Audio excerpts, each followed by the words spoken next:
చరిత్ర చూడని ఒక గొప్ప అయోధ్య రాముణ్ణి మన భాగ్యనగరం శాస్త్రిపురం మనకు చూపిస్తోంది. అయితే ఈ రాముడు ఇప్పుడిప్పుడే ఆదరణకి ఎట్లా నోచుకుంటున్నాడు అంటే వెనక చూస్తే ఎవరి నోట విన్నా కర్త కర్మ క్రియ ఒక్కళ్ళ పేరే అడిగి కార్తీక్. సో కార్తీక్ మనతో ఉన్నారు. ఎట్లా మీరు అనుకున్న ఏదైతే మోటో ఉందో, ఏదైతే ఒక మెసేజ్ ఉందో, ఏదైతే ఆదరణ కావాలనుకున్నారో అది ఈరోజు మీకు చూస్తే దక్కింది అనిపించిందా? అంటే ఇంతటితో అయిపోలేదు. ఈరోజు చాలామంది వచ్చారు. అంటే మన వాళ్ళు పండుగలకి చాలామంది వస్తారు, హ్యాపీ థింగ్. బట్ ఆలయం ఇంకా నిలబడాలంటే అందరికీ ఒక రిక్వెస్ట్ ఏంటంటే రెగ్యులర్గా కూడా రావాలి. సో నేనే కాదు, నిజంగా మా ఇంకా హనుమంతుడు ఉండి నాతో పాటు తమ్ముళ్ళు అందరూ ఉన్నారు. సో టెంపుల్ ఫ్యామిలీ వాళ్ళు కూడా ఉన్నారు. బట్ ఏదో స్వామి అవకాశం ఇచ్చింది కాబట్టి కొంచెం ముందు నిలబడి నడిపించడం అనేది జరుగుతుంది.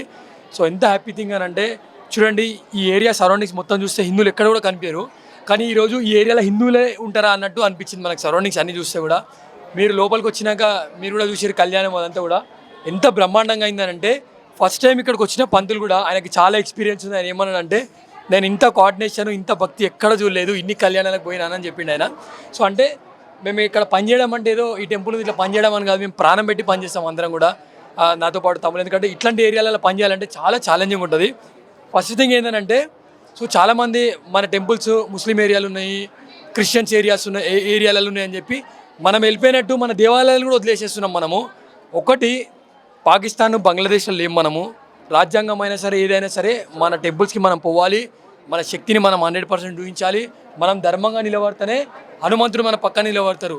చాలామంది ఈరోజు హిందువులు ఎట్లా అంటే ఈ దేవాలయం పోతే ఏదే వస్తుంది అని అంటే అంతమంది పోతారు, కానీ అరే ఈ దేవాలయం ఆదరణకు లేదు, ఆ ఏరియాలో ఉంది అంటే రావడానికి మనం ఎంకల ముందుకు అవుతారు. అంటే మనకు ఏదైనా అయితే దేవుని దగ్గరికి పోతాము, కానీ దేవుని ఆలయాలకు ఏదైనా అయింది అని అంటే మనం పోయే వాళ్ళము చాలా తక్కువ ఉన్నాము.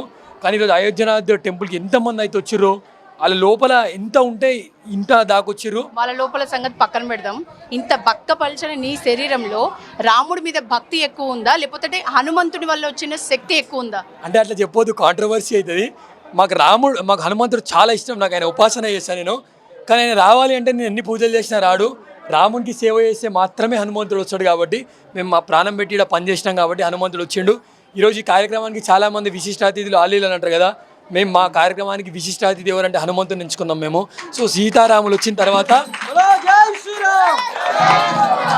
సో చాలామంది హనుమంతుడు అటకెళ్ళి వచ్చిండు అంటే మాకు ధైర్యం వచ్చేసింది. కరెక్ట్ 4 ఏళ్ల క్రితం ఈ టెంపుల్ ఎప్పుడైతే లడ్డు గోపాల్ మహారాజ్ పాపం వారి కాలం చేసిన తర్వాత చాలామంది సరౌండింగ్స్లో ఎవరో తెలియదు, కానీ బేసిక్గా కొందరు ఈ గూగుల్లో ఏం రాశారంటే టెంపుల్ పర్మనెంట్గా క్లోజ్ అని చెప్పేసి నెగిటివ్ రివ్యూస్ పెట్టడం ఇవన్నీ చేసిరు వాళ్ళు. మేము ఓపిక పట్టినాము. కరెక్ట్ 2-3 ఏళ్లలోనే వాళ్ళు ఏమన్నా రాసుకురు పర్మనెంట్ క్లోజ్ కాదురా అని చెప్పేసి ఈ లోపల ఉన్న గర్భగుళ్ళు ఉన్న కళ్యాణమూర్తులని బయటికి తీసుకొచ్చి ఆకాశాన్ని చూపించినాం మేము. ఎందుకు చూపించినాం? ఇంత ధైర్యం ఏంటంటే హనుమంతుడు మాత్రమే మా ధైర్యం. సో అందరికీ ఒకటే రిక్వెస్ట్ ఏంటంటే అయోధ్యనాథ్ టెంపుల్ భవ్యమైన టెంపుల్.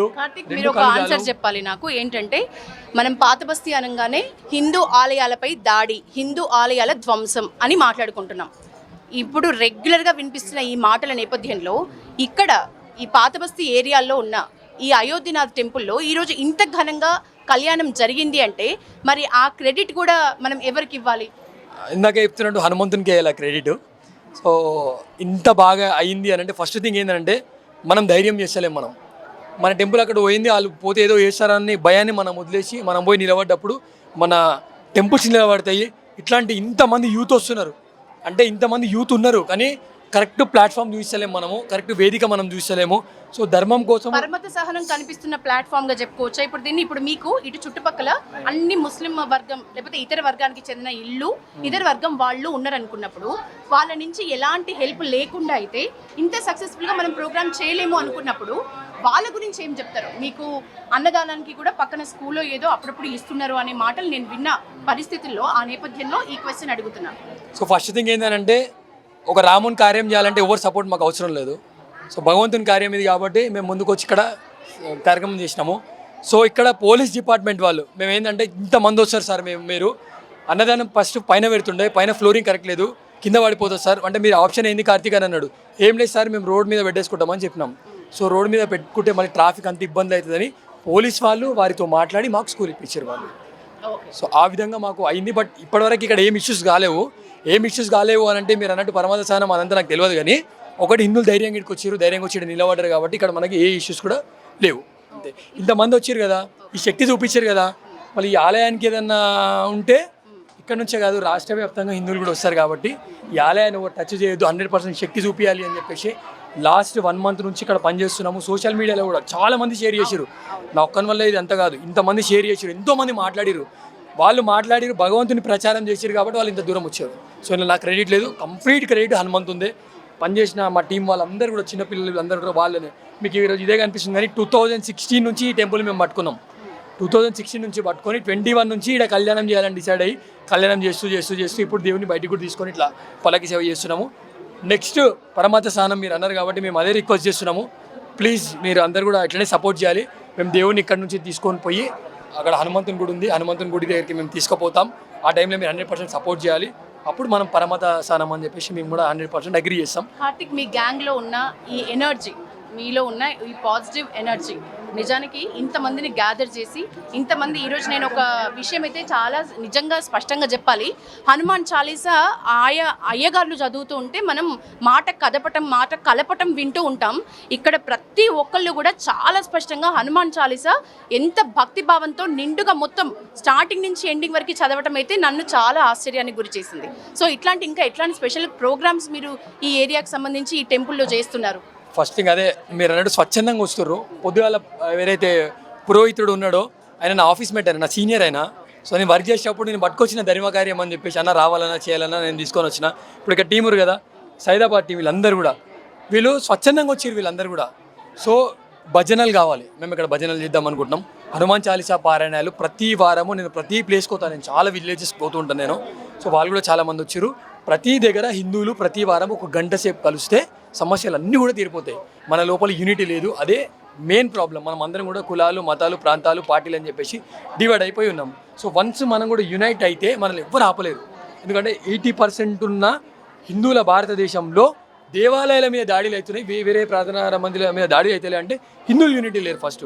సో మనం అందరం కూడా యునైట్ కావాలి. ఇంతమంది సపోర్ట్ వచ్చారు మనకు. నా చుట్టాలు ఎవ్వరు లేరు, వీళ్ళందరూ నాకు ఎందుకు చుట్టాలు అని అంటే మా అందరి మధ్యలో ఒకటే బంధం, రామబంధం, హనుమంతుని యొక్క బంధం. సో హనుమంతుడు కలిపిన బంధం ఇట్లా చాలా మంది ఉన్నారు. సో మీ పల్లవి టీవీ వాళ్ళు కూడా మొన్న వచ్చి మంచి అంతా కవరేజ్ కూడా చేసి జై శ్రీరామ్ అనడం దగ్గర నుంచి వెనకాల ప్రతి కార్యంలో మీరు ఉంటున్నారు. సో మీకు ఇది ఒక టఫ్ టాస్క్, నాకు ఇది ఒకటి బాధ లేకుంటే బాగుండేది అనేది అంటే ఏం చెప్తారు? ఏ కార్నర్లో ఒక టఫ్ టాస్క్ని ఎక్కడ ఎదుర్కొంటున్నారు ఈ మొత్తం మెయింటెనెన్స్లో?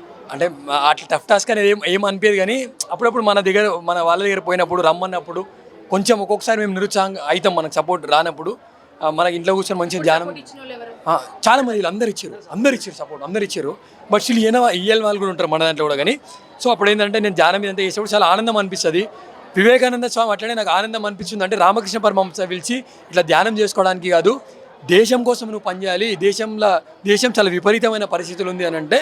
సో అట్లా మనం పనిచేయాలని మళ్ళీ మనం గెయిన్ అయిపోయి ఆంజనేయ స్వామిని స్మరించుకొని ఇట్లా కార్యక్రమాలు చేసుకుంటూ పోతున్నాం. Final question Karthik, ultimate goal ఏంటి మీకు? ఎందుకంటే ఈ ధార్మిక దారిలో చాలా చాలా స్ట్రాంగ్గా నడుస్తున్నారు. అఫ్ కోర్స్ వెనక మీకు ముందు కూడా ఎన్నో అవాంతరాలు, అడ్డంకులు వచ్చే పరిస్థితి ఉన్నప్పటికీ కూడా నిలబడాలి అనుకుంటున్నారు.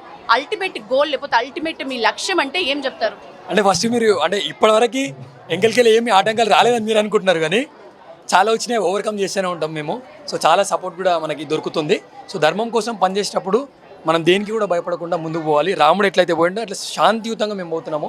సో శాంతియుతంగా పోతుంటే రాముని వెనకాల వానర సైన్యము, హనుమంతుడు ఎంతమంది ఉన్నారో, నేను రాముని కానేమో కానీ వీళ్ళందరూ ఖచ్చితంగా వానర సైన్యము, హనుమంతుడు వీళ్ళంతా మనకు సపోర్ట్ జరుగుతుంది. సో ఇట్లా ఈ కార్యక్రమం పోతుంది. ఒకటే విజన్, అయోధ్యనాథ్ టెంపుల్లో మేము సాటర్డేస్ మాత్రమే తెరుస్తుండే, పంతులు రావడానికి ఇక్కడ భయపడుతుండే, డబ్బులు కూడా ఇచ్చే పొజిషన్ మాకు లేదు. 4 years కులము మతము సంబంధం లేకుండా మేమే లోపలికి పోయి ధూపదీప నైవేద్యం అంతా కూడా పెట్టినాం. 4 years ఇట్లకెళ్ళి మాకు 2 kilometers, ఈ ఫ్లైఓవర్ బంద్ అయిపోయి మాకు 4 ఏళ్ళు అయింది. మేము తిరిగి వస్తే 8 kilometers, 8 kilometers ప్రతి పండుగకి మేము వచ్చి చేసేసినామంటే ఈరోజు మేము దేంట్లో మేము సక్సెస్ అయినాము అని అంటే ఇప్పుడు ఇక్కడ స్వామికి ఒక పంతుల్ని పెట్టి అందరం కొంచెం అమౌంట్ ఇచ్చుకొని ఆయనకి ఇచ్చి రెగ్యులర్గా స్వామికి ధూప దీప నైవేద్యం ఏదైతే పెట్టాలి అని మేము అనుకున్నామో అది ఫుల్ఫిల్ అయిపోయింది.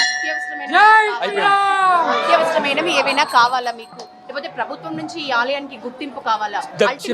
దక్షిణ భారతదేశంలో ఇట్లాంటి విగ్రహం ఏడలేదు. మీరు కూడా చాలా దేవాలయాలు వేరు కదా, ఆడవడం మొన్న ఇట్లా పెడితే గోపురం చూసినా మామ ఏఐ గోపురం పెట్టారు ఇంత బాగుంటుందా అంటే పైకెక్కి చూస్తే అర్థమవుతుంది. అంతకంటే త్రిపుల్ ఉంటుంది ఏఐ కంటే గోపురం, పూరీలు ఉన్నట్టు ఉంటుంది. స్వామిని మీరు ఇక్కడ చూసారు కదా, వచ్చి చూసి ఏడుస్తారు, కళ్ళకి నీళ్ళు వస్తాయి జనాలకి. అంటే ఒకటి ఆయన అందాన్ని చూసి, రెండోది ఇక్కడ ఎందుకున్నావు స్వామి అని చెప్పి. సో దక్షిణ భారతదేశంలో ఉన్నటువంటి ఈ ఆలయం, ఇది ఆధ్యాత్మిక సంపద, మన సంపద. దీన్ని బయటికి తీసుకొని పోవాలి మనము, చాలామందికి తెలియాలి, ప్రభుత్వం గుర్తించాలి. గుర్తించినా గుర్తించకపోయినా చార్మినార్లో భాగ్యలక్ష్మి తల్లి ఎట్లయితే వెలసిల్లుతుందో, నెక్స్ట్ ఆ లక్ష్మమ్మ వాళ్ళ భర్త శ్రీ మహావిష్ణువు ఇక్కడ ఉన్నాడు, రాముడు ఇక్కడ ఉన్నాడు. కాబట్టి ఖచ్చితంగా అయోధ్యనాథ్ మందిని కూడా అంతే వైభవంగా మేము చేస్తాం. 5 ఏళ్ళు అవుతుందా, 10 ఏళ్ళు అయితే, 20 ఏళ్ళు అయితే మాకు తెలియదు, కానీ 100% చేస్తాం. అడిగే కార్తీక్ టీం సభ్యులు ఈరోజు ఇక్కడ కనిపిస్తున్నారంటే మనకి అందరి చేతిలో కూడా వాకీ టాకీస్ ఉన్నాయి. ఇక్కడ ఆలయం ఇంత చిన్నది, ఈ ఆలయం ప్రదేశం చిన్నది, ఆలయ గర్భగుడి చిన్నది, ఓవరాల్గా ఆలయంకి కేటాయించిన ప్రదేశం చాలా చిన్నదైనప్పటికీ కూడా ఇక్కడిదిక్కడే చాలామంది యువకులు వాకీ టాకీస్తో మాట్లాడుకుంటూ భక్తులకు ఏ మాత్రం అసౌకర్యం కలగకుండా చాలా నిదానంగా భక్తులు వెళ్ళి అమ్మవారిని, స్వామివారిని దర్శించుకొని, అలాగే ఎవరైతే ఈరోజు కళ్యాణోత్సవానికి ఒడిబియ్యం వేయాలనుకుంటారో వాళ్ళకు కూడా మొక్కులన్నీ చెల్లించుకునే విధంగా సునాయాసంగా దర్శనం చేసుకొని వెళ్ళారు అని అంటే వీళ్ళ శ్రమనే అని చెప్పొచ్చు. సో ఆ టీంలో మనకు ఒకళ్ళు ఉన్నారు, ప్రణీత్ మనతో. హాయ్ ప్రణీత్, ఎంతమంది మీరు మొత్తం టీము? మేము మొత్తం ఆల్మోస్ట్ 35 మెంబర్స్ దాకా ఉన్నాము. మాకు ఫస్ట్ ఆఫ్ ఆల్ కార్తిక్ అన్నకి చాలా థ్యాంక్స్. ఎందుకంటే అన్న ఎప్పుడు మాకు జస్ట్ వచ్చామా చేసామా అని కాకుండా చాలా ప్రాక్టికల్గా అసలు జనాలు ఎలా వస్తారు, వాళ్ళని మనం ఎలా ట్రీట్ చేయాలి, స్టార్టింగ్ నుంచి ఎండ్ వరకు ఎలా ప్రాసెస్ ఉంటుంది, ఎక్కడెక్కడ ప్రాబ్లమ్స్ వస్తాయి, ఎక్కడెక్కడ సొల్యూషన్స్ వస్తాయి, ఎక్కడ ఏం చేయాలి, ఎక్కడ ఏం చేయవచ్చు, మన యాటిట్యూడ్ వాళ్ళతో ఎలా ఉండాలి, మనం వాళ్ళతో బిహేవ్ చేస్తే తర్వాత రిజల్ట్స్ ఎలా ఉంటుంది, మనందరం ఒకటే అన్నది మాటలో కాకుండా చేతుల్లో ఎలా చూపిస్తాము. ఇది ఒక సువర్ణ అవకాశం. వేరే వేరే డిస్ట్రిక్ట్స్ నుంచి మన దగ్గరకు వస్తున్నారు అంటే వాళ్ళంతా రెస్పెక్ట్ ఇస్తున్నారు.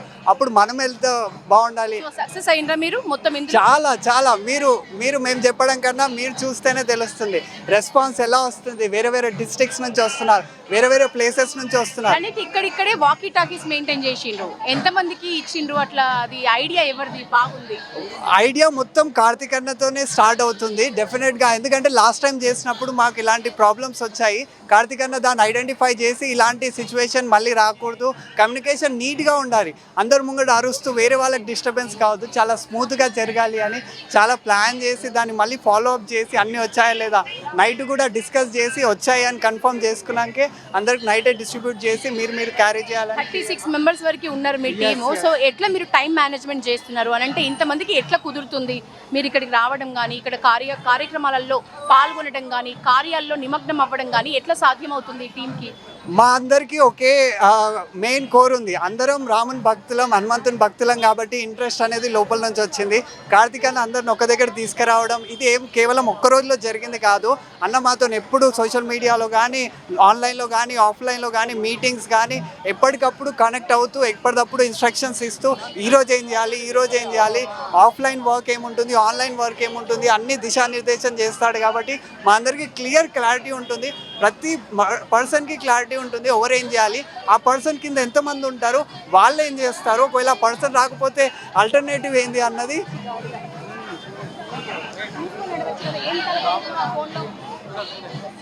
మళ్ళీ అడుగుతా ప్రణీత్, ఇప్పుడు మొత్తానికి 36 మంది చాలా నిర్విరామంగా కృషి చేస్తున్నారు, సక్సెస్ఫుల్గా నడిపించినారు కళ్యాణోత్సవాన్ని.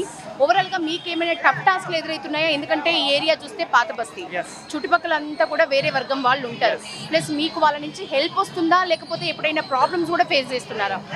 మాకు అలా స్పెసిఫిక్గా చెప్పాలి అంటే ఇప్పటివరకు అయితే ప్రాబ్లం అయితే అలా ఏం రాలేదు. బట్ ఆబ్వియస్గా ఒకటైతే ఉంటుంది, అంటే సరౌండింగ్ మన వాళ్ళు కాకుండా ఆపోజిట్ వాళ్ళు ఉన్నారు కాబట్టి జాగ్రత్తగా ఉండాలి. మాకు పోలీస్ వాళ్ళు కూడా చాలా సహకరిస్తున్నారు. ఇప్పుడనే కాదు, ఎప్పుడు చెప్పినా వాళ్ళు చాలా సహకరిస్తారు, మంచిగా డీల్ చేస్తారు, మనని పుష్ చేయరు, ఫాస్ట్గా చేసేయాలి అని హడావిడి చేయరు, చాలా టైం ఇస్తారు. కాబట్టి చాలా కోఆపరేషన్ ఉంటుంది. మనకు సరౌండింగ్ పీపుల్తో కూడా పార్కింగ్కి కానీ, మనకు భోజనాలు కావాలి స్పేస్ కానీ వాళ్ళు ఇస్తారు, కానీ అబ్జెక్ట్ మాత్రం చేయరు. సో ఎంతమంది వచ్చిందని అంచనా? ఫైనల్ క్వశ్చన్, సుమారుగా ఈరోజు ఈ కళ్యాణోత్సవానికి ఎంతమంది వచ్చారు? పక్కన డిస్ట్రిక్ట్స్ నుంచి కూడా వచ్చారని చెప్తున్నారు కదా, ఎంతమంది వచ్చారు? సుమారుగా మార్నింగ్ నుంచి చూసుకుంటే మనకి 4,500 నుంచి 5,000 వరకు లైక్ ఫ్లో కంటిన్యూగా. ఎక్స్పెక్ట్ చేసిండ్రా ఇదే అమౌంట్? లేదు, మేము యాక్చువల్గా 3,000 వస్తారని అనుకున్నాం, బట్ అంతకన్నా మించి చాలా దాటింది. మేమైతే చాలా సంతోషం. ఏదైతే ఈ టెంపుల్ గురించి అందరికీ తెలవాలి అని అనుకుంటారో అది తీరింది అనుకుంటారా? ఇంకా అవసరం ఉందా తెలియాల్సిన అవసరం ఉందా? మేము ఆబ్వియస్గా మేము అనుకున్న దానికన్నా ఎక్కువ వచ్చారన్న సంతోషం ఉంది, కానీ ఇది మాత్రం డెఫినెట్గా సరిపోదు. మనందరం అన్ని ఇంటికి వెళ్ళాలి, social media through, offline through, ఇప్పుడు వచ్చిన వాళ్ళ త్రూ ఇంకా 10 మందికి తెలవాలని చాలా కృషి చేస్తున్నాం మేము. ఇది సరిపోదు డెఫినెట్గా, ఇంకా అందరిని ఒక దగ్గర తేవాలి, రామ భక్తులను అందరు తీసుకురావాలి. ఉమెన్ పార్టిసిపేషన్ ఎక్కువ ఉంది, చాలా సంతోషం. థ్యాంక్ యూ సో మచ్ వచ్చిన థ్యాంక్ యూ ప్రణీత్. మొత్తానికైతే మనకు భారతదేశంలో 4 దిక్కుల్లో ఇది దక్షిణ దిక్కున ఉన్న ఏకశిలా విగ్రహం అయోధ్య రామునిది. సో దక్షిణాన ఉన్న కేవలం ఈ మొత్తం తెలంగాణ జల్లెడబట్టిన మనకు ఇలాంటి ఏకశిలా విగ్రహం కానీ ఇలాంటి అయోధ్యనాథ్ ఆలయం కానీ కనిపించదు. కాబట్టి ప్రతి ఒక్కళ్ళు ఇక్కడికి వచ్చి స్వామివారిని దర్శించుకోవాలని ఈ సేన అంతా కూడా కోరుతున్నారు. ఈ ఆలయాన్ని దర్శించుకోవడానికి భక్తులు వచ్చారు, వాళ్ళతో మాట్లాడదాం. నమస్తే అండి, ఎట్లా అనిపించింది ఆలయం? దాచేపల్లి దేవేందర్ గుప్తా ప్రముఖ తెలంగాణ రచయిత ఈరోజు పాత బస్తీలో నవాబుకట్ట ప్రాంతంలో ఉన్న కింగ్స్ కాలనీ శాస్త్రీపురంలో ఉన్న అయోధ్య నాథ్ టెంపుల్, ఇది భారతదేశంలో ఒక 5-6 టెంపుల్సే ఉన్నాయి ఇలాంటి అతి పురాతనమైన టెంపుల్. ఒకప్పుడు ఎంతో ప్రఖ్యాతి చెందిన ఈ టెంపుల్ ఈ మధ్యకాలంలో కనుమరుగైపోయింది. ఈ మధ్యకాలంలో ఒక 2-3 నెలలకెళ్ళి 2-3 ఏళ్ళకెళ్ళి యూట్యూబ్ అనేక మాధ్యమాల ద్వారా, మీడియా ద్వారా, మీలాంటి మీడియా ద్వారా కూడా మేము కొత్తపేట ప్రాంతంలో ఉంటామా, ప్రాచుర్యం పొందినాము. ఇక్కడ ఉండే ఇప్పుడు కార్తీక్ అనే భక్తుడు మా ఒక మేడం, మేము ఒక సంస్థలో పనిచేసే మేడం గారి ఒక అబ్బాయి అయినందుకు మేము చాలా సంతోషిస్తాము. మేము సకల దేవతల భజన మండలి కొత్తపేట గ్రూప్ వారితో ఇక్కడికి రావడం జరిగింది. యూట్యూబ్లో చూసి భజన కోసం రావడం జరిగింది. చాలా సందర్భంగా ఉంది. ఇక్కడికి రాగానే చాలా ఆలయాలకు వెళ్తూ ఉంటారు. ఈ టెంపుల్ ఎట్లా అనిపించింది మీకు? ఇది అతి పురాతనమైంది. ఎన్నో వేల మంది భక్తులు కూడా ఇక్కడికి విచ్చేసినందుకు ఎంతో సంతోషంగా ఉన్నది. ఇలాంటి దేవాలయాన్ని గవర్నమెంట్లు, కేంద్ర ప్రభుత్వం కానీ రాష్ట్ర ప్రభుత్వం కానీ గుర్తించాలి. మీలాంటి మీడియా వారు కూడా, పల్లవి మీడియము, ఈ టీవీ వారికి కూడా ప్రత్యేక అభినందనలు, ధన్యవాదాలు తెలియజేస్తున్నాము.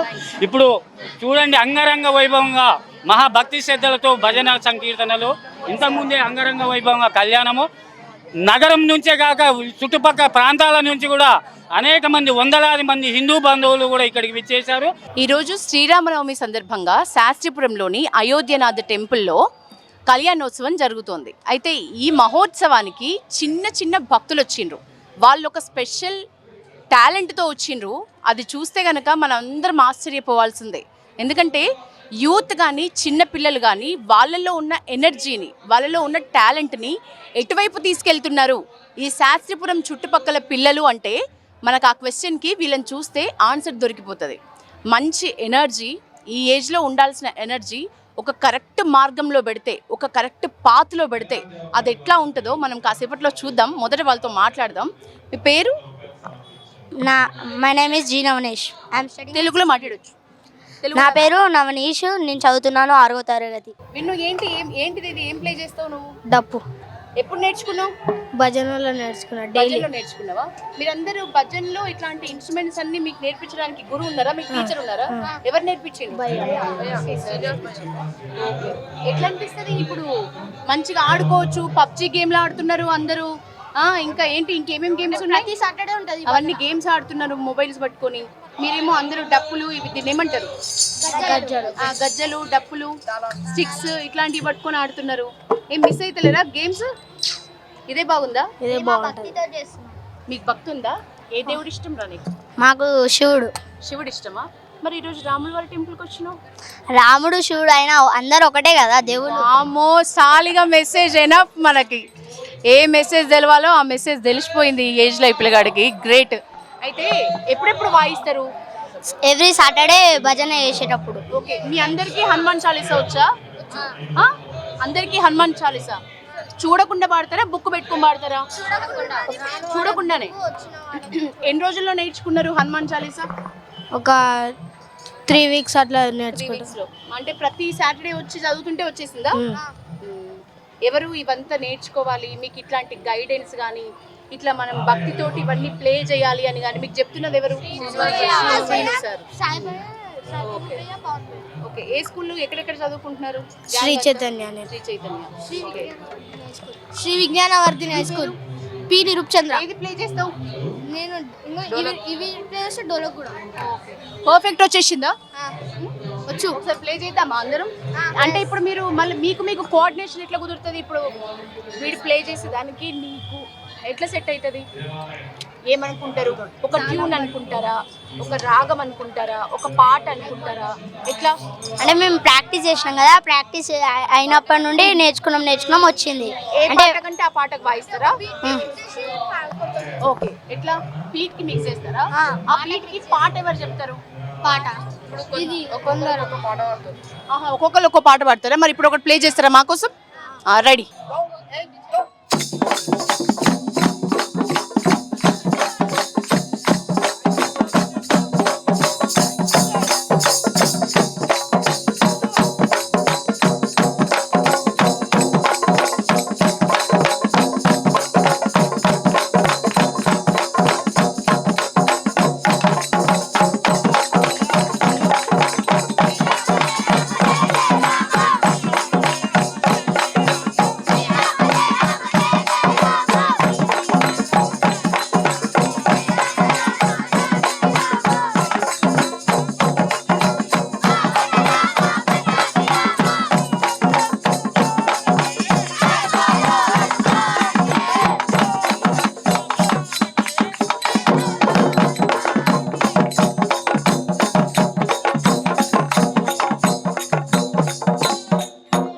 ఏది జోష్ అనిపిస్తుంది? ఏది వాయిస్తున్నప్పుడు? అంటే ఏ పాటకి? ఏ కాళిక పాడు, కాళిక మాత పాడు. జై జై గండలారా, జై గండలారా, శివగండలారా, శివగండలారా, శివగండలారా. కాటిలో పుట్టింది నల్ల పోషమ్మ, ఏటిలో పుట్టింది ఎర్ర పోషమ్మ, పై పేర సందుల దైగల మాత, రైక మీది ముత్యాల రంగల మాత.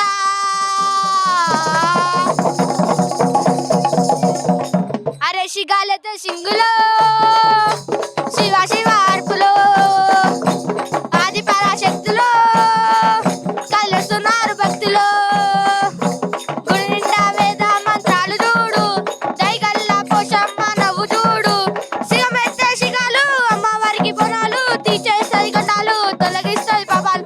ఓం శక్తి పరాశక్తి, ఓం శక్తి పరాశక్తి. చెట్టు కింది దొరసానికి ఊడల జగలు, వెలిగే దీపాలు తెస్తారు మైనాలు.